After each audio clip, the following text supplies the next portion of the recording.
ci sarà un archivio che raccoglie tutto quello che è stato realizzato nel folk sassarese, quindi se appunto si dice non si è proprio sicuri che si possa parlare di folk sassarese in quanto la musica sassarese, il folk sassarese è così giovane. Quando il folk sassarese tra 100 anni sarà folk sassarese, comunque ci sarà un archivio o direttamente alla nascita. Alcuni personaggi, alcuni musicisti che avevano perso l'identità, che si sentivano immigrati pur essendo a 10 km dalla città, cercarono di raccontare la città di Sassari e di riportarla indietro per vivere come si viveva un tempo che ora non si viveva più, dove non c'era più l'identità. Uno di questi personaggi è Ginetto Ruzzetta, che è l'antesignano.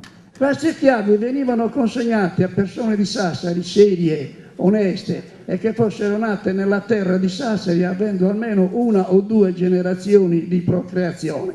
Ecco lo sassarese in Ciavica era quello che era responsabile della chiave della città, che la teneva per 2 mesi.